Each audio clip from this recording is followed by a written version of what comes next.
Hi, the sun is just touching the sky, and I'm awake, and I've been awake for a little bit, and my plan today right now is to stay awake for as long as possible and then go to sleep at a normal human time so that I can fix my sleeping schedule, because it is not very good right now.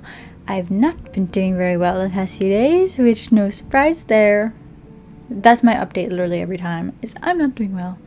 But it is what it is. But I've especially not been doing very well the past few days, and it's been very hard. I've had like zero energy motivation to do literally anything, and it's so hard to pull yourself out of that kind of situation. But I have a dog and I need to take care of, and dogs need schedules. If anything, I'm just doing this because of Rocky. I need to take care of myself in order to take care of Rocky. So we're gonna stay up and fix our schedule today, and try and muster energy to do things that I love, because you know it's bad when I can't even do the things that I love.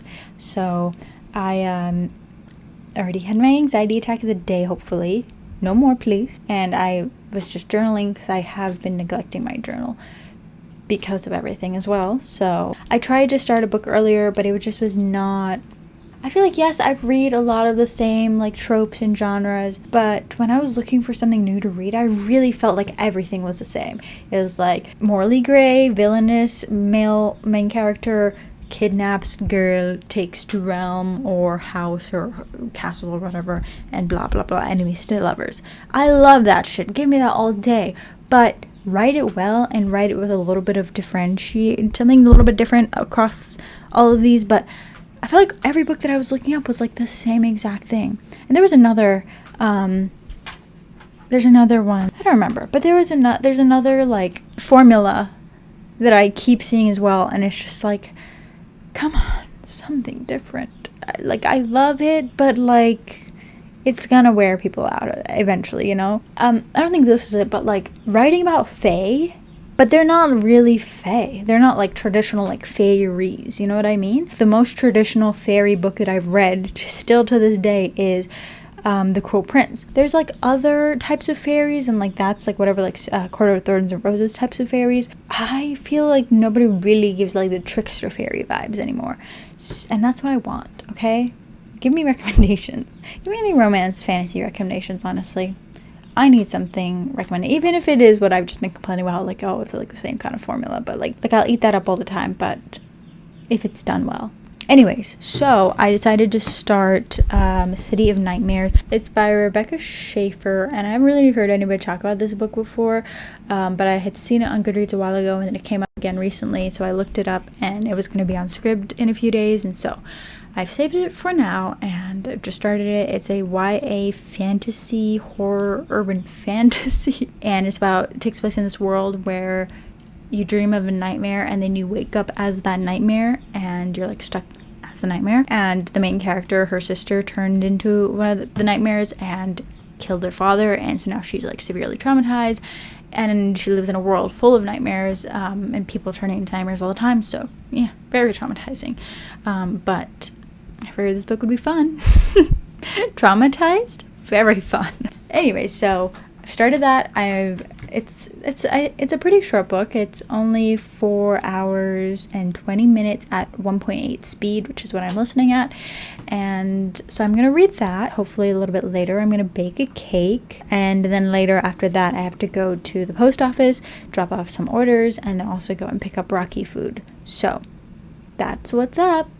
I also just watched Red, White, and Royal Blue. I don't read contemporary. I honestly hate contemporary, but I'll watch a movie of it. That's why I love Culpa Mia so much. Like, I can't even imagine how bad the book, like My Fault, which is Culpa Mia, My Fault, I can't even imagine how bad that book would be to me. Like, I think it would be the most horrific thing to read that. But the movie I love. I ate that shit up. So I was like, hey, we're watching Red, White, and Royal Blue. It's fine. It's not my new constant rewatch. It's not my new fixation. But it's fine. I don't think I'll be watching it again anytime soon. So, anyways. And I've also, been watching What We Do in the Shadows. Like, I showed in my last video, and I've honestly been savoring it, so that I don't like rush through the whole thing and then it's gone, it's done. But it's honestly one of those shows that you could rewatch. But anyways, I've been going at it slow, and I'm very proud of my self-restraint.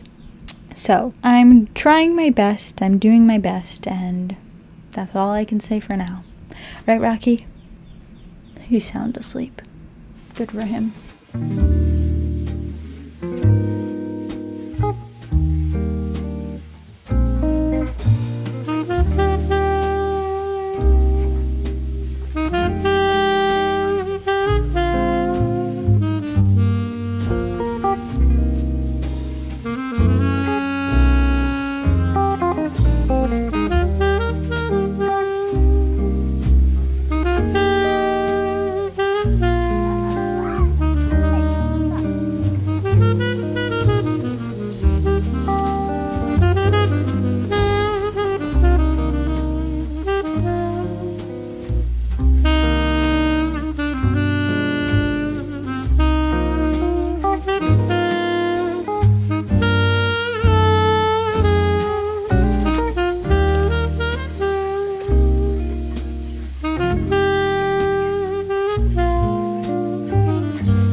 So I finished City of Nightmares while I was out running my errands, and it was very good. I really enjoyed it. It was a very quick, easy YA, a little bit spooky, like edges on the side of horror, but it's not like so scary because it's YA, which sometimes when I read YAs, I'm like, if only this was an adult, they could have like pushed it a lot further and like it would have been amazing, you know what I mean?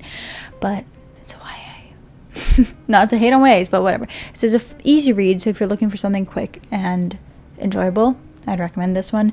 I love a story that takes place in a world where it was kind of normal first and then something happened, supernatural beings, magic or something changed the world, but it's still like that urban fantasy kind of feel. I just love it. I eat that up. What other, I literally was writing a list of books like that so I could recommend it, like Cold Scroll and Cold Town. That's Cold Scroll and Cold Town. That kind of has a feeling, but I haven't read that book in ages, so I don't know if I would still recommend that book. Maybe I'll reread it and then I'll let you guys know. Lockwood & Co. That's the kind of world it is, so I like that vibe. If you guys have any recommendations for me like that, like urban fantasy or supernatural vibes where the world was normal at first and then something happened and now there's supernatural creatures out in the open. But yeah, I enjoyed it. I enjoyed the female main character. Nice POV to be in. A lot of the times with YA I complain about how stupid the main character is and how intolerable it is to be in the head. It's so annoying, but this one was fine. This one was good. There was a lot of growth with the character. This is very much a YA in that there were very obvious, like the main character like went through a trial kind of and learned a lot about themselves and, you know, grew, developed, you know what I mean? It just felt very standard YA, but it was still a very enjoyable, very quick and easy read. So yeah, moving on. I wasn't gonna go into Barnes & Noble, but on my walk back, I walked the way to go past Barnes & Noble again, which just meant already that like I was gonna go in and I was like, I'm just gonna look at the books like I did previously, which I was very proud of myself. I went in there and I didn't buy anything previously, but I should have known my number was up and I bought a book. I read The Lights of Prague by Nicole Jarvis last year. I think I had started it the year previous and then finished it last year during my vampire books week, I think, and I didn't know she came out with another book, so I was like, oh, plucked this out off the shelf. Oh hey, that's one of my favorite paintings. Like in there I knew immediately what painting this was in here. And then I read the bottom. Artemisia Gentileschi will paint her vengeance and magic. This is a portrait in shadow by Nicole Jarvis. This is basically about Artemisia Gentileschi, which I don't ever really read. I hardly ever read historical fiction, but I especially don't read things of people that I already know because like I have the history so stuck in my head already that it's really hard for me to enjoy any kind of story, you know, that's like fabricated. But this takes place in a world where there is magic, but still like the time period and the people of the time period. So like Artemisia and Galileo Galilei, Christina de Medici, like this. Oh, this sound like I hope that this is really good. I enjoyed the Nicole Jarvis's world building and flamboyant kind of writing, as far as I can remember. Descriptive writing from The Lights of Prague and like how she really set the scene of that and made it like nice and spooky vibes. So I'm hopeful. I'm excited. I hope it's good. Artemisia Gentileschi is one of my favorite artists. My favorite art period is Italian Baroque. So I'm excited for this. That is this. Judith. And Holofernes? Judith. I'm losing my mind. Watch it be Judith. It is Judith. Why did I question that? But whatever. I love Artemisia Gentileschi. She was such a freaking girl boss. Anyways, so that's it. Yay.